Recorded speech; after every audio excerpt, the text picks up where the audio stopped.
Hello everybody, welcome back to another video. In today's video I'm going to be giving you some tips and tricks to decrease the price of your insurance, and I'm also going to be walking you through some cars that have some relatively low insurance prices that would be ideal for a first time driver. So if you're new around here, please make sure you hit the subscribe button. We fix cars, modify cars and have fun with cars on a weekly basis, and every so often you'll get a bit of useful information like this. First of all, I'm going to start off with tips and tricks. So essentially what you want to do is get onto comparison websites. Now I used to use Compare the Market, but now I use Go Compare.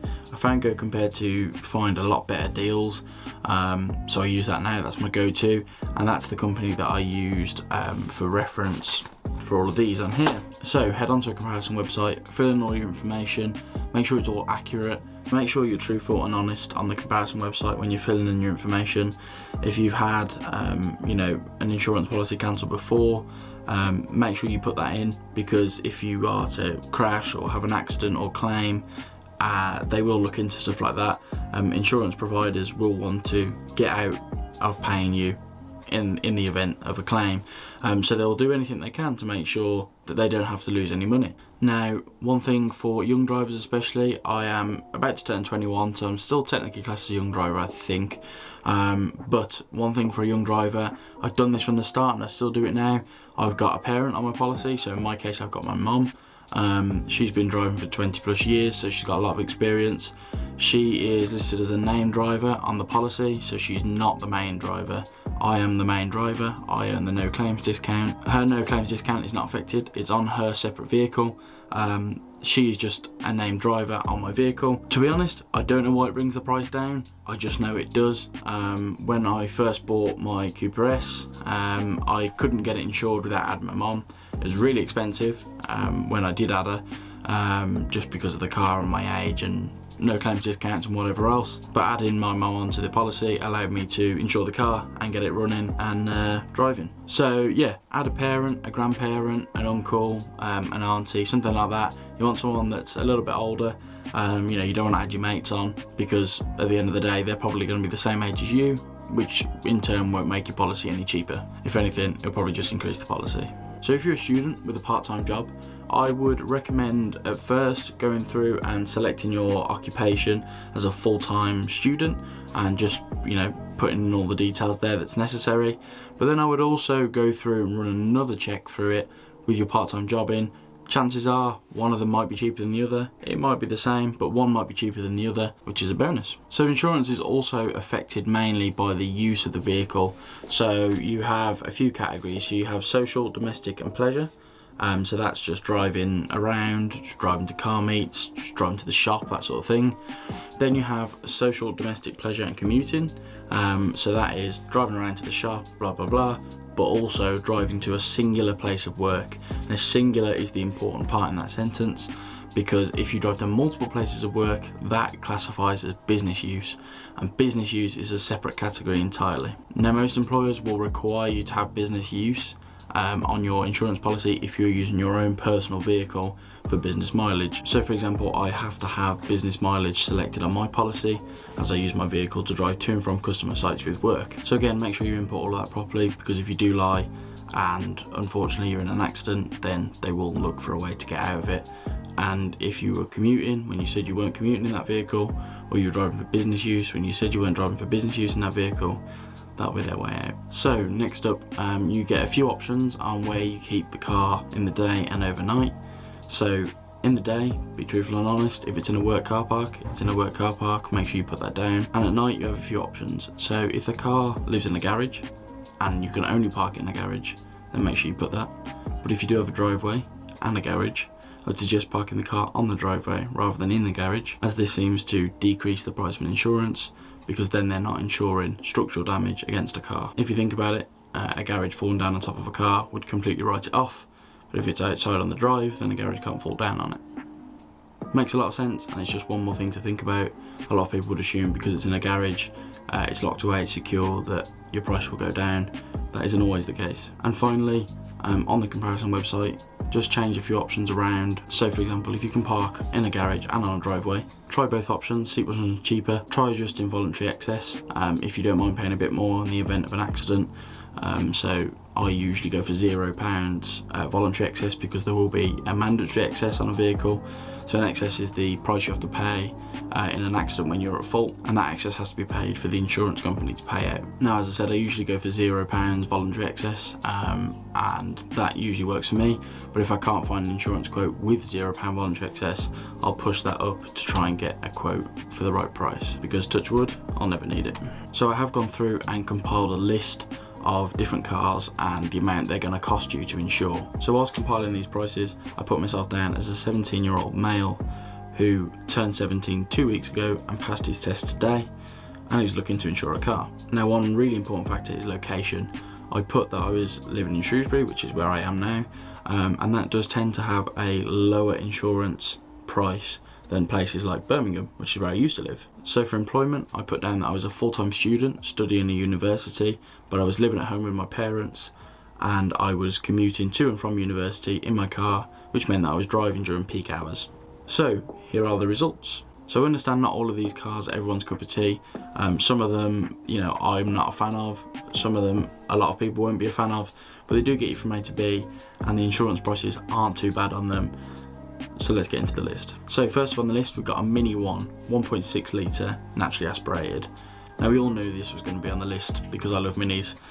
This is actually the most expensive one on the list, other than a ridiculous one which we'll get to later. So the 1.6 Mini 1 came in with a down payment of £286.84 and 10 monthly instalments of £128.50, with an overall cost of £1,571. Now, there was an excess on that policy of £445, and it did come with a black box. The policy was supplied by Ticker, and they seem to be the best insurer when I've been looking around, because they've given me the best price for every single car on this list. So to me, that's not too bad. I mean, I'm into my Minis and stuff, so obviously I would like it. The Mini's 1.6 litres, it runs around about 89 brake.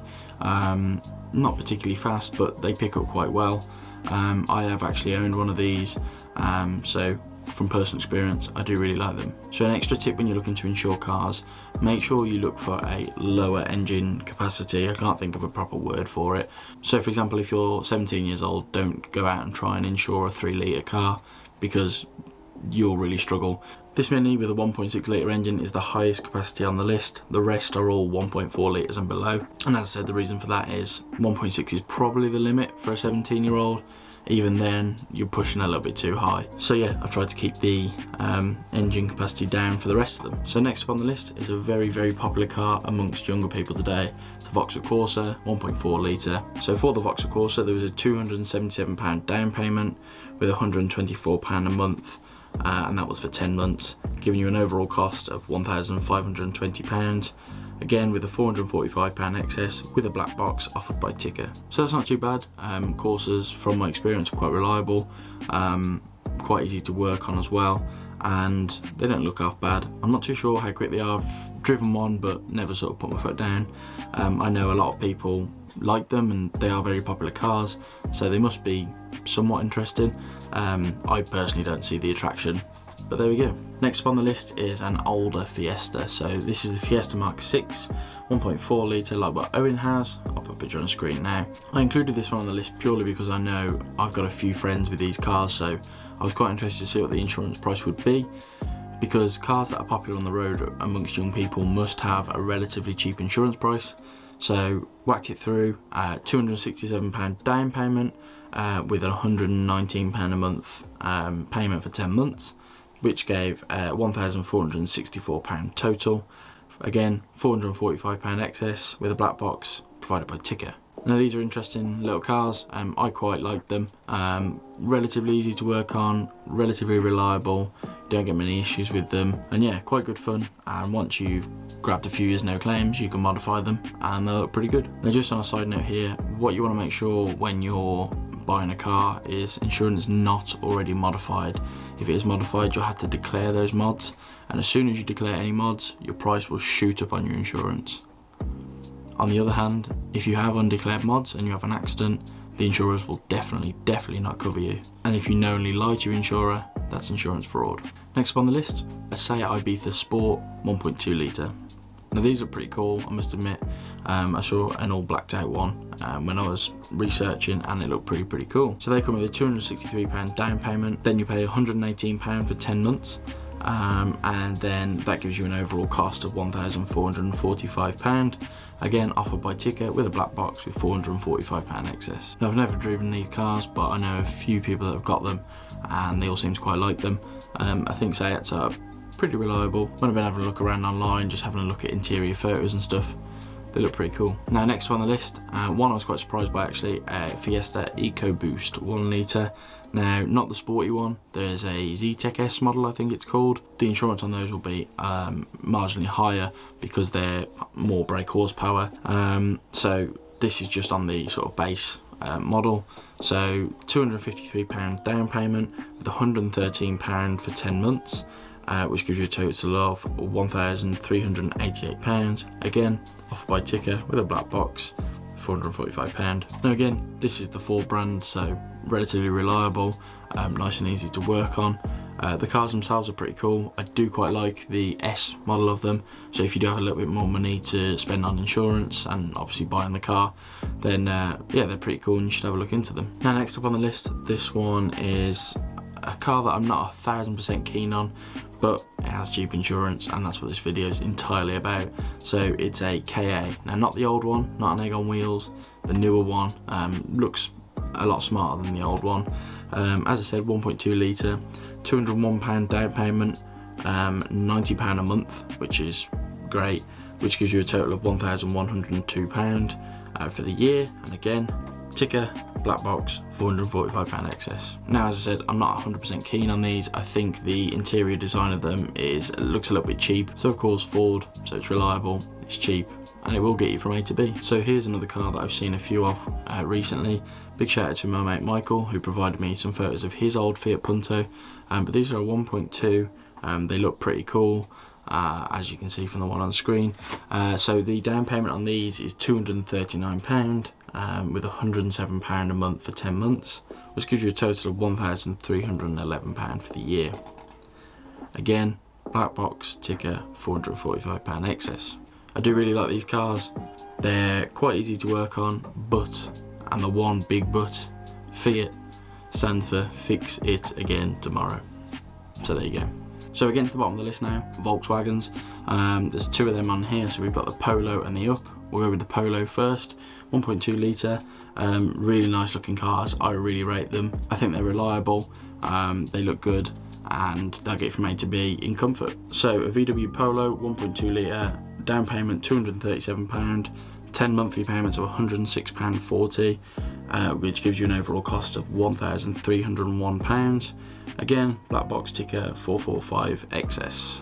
Now the penultimate car, as I said before, a VW Up. These are 1 litre, a down payment of £196, and then 10 monthly payments of £87 a month, which gives you a total of £1,074 over the year. Again, £445 excess with a black box from Ticker. So as I said before, I'm not 100% keen on these cars, but it's a Volkswagen, so it will get you from A to B. They're a little bit small. They are smaller than the Mini, so there's that to take into account. But if you're just driving to and from uni, to and from work, you know, bringing a few mates around when we're allowed to again, then not really an issue, is it? They're nice and cheap to run. I'm sure they'd be pretty good on tax as well. So yeah, it's a win-win. And finally on this list, we have the Fiat 500, 1.2 litre.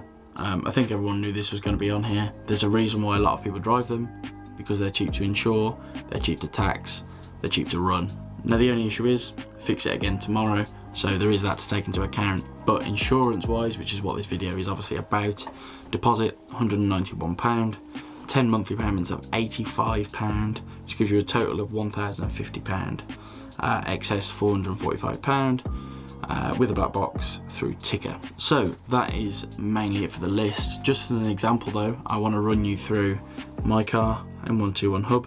That is my R53 Cooper S, which is a 1.6 litre supercharged engine. Now this was quite high. I knew it was going to be because I've been there and tried to insure it.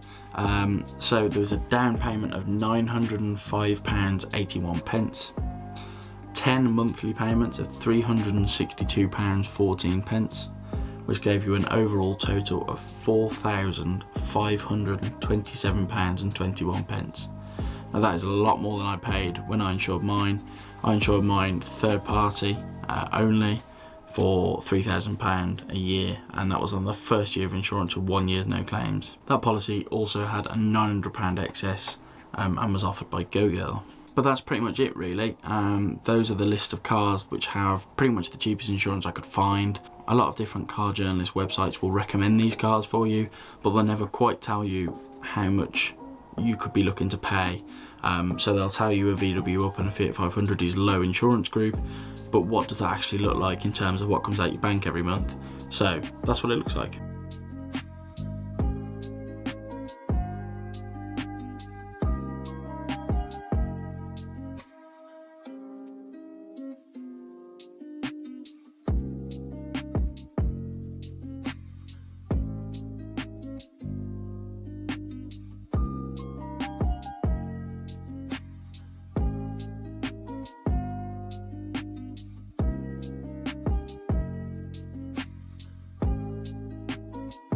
So if you did enjoy this video or you found it useful and you got something out of it, please let me know. Make sure you hit the thumbs up button. It really does help me know whether the content I'm creating is useful and enjoyable. But for now, thank you so much for watching this video. I really do hope you enjoyed it and learned something. Make sure you go to my Instagram @grindinggearsofficial, that's on screen now. Head over to my website www.grindinggears.uk. Grab yourself a sticker or a mug, they're both for sale over there. I'll ship them anywhere in the world. But for now, as I said, thank you for watching. I'll see you in the next one.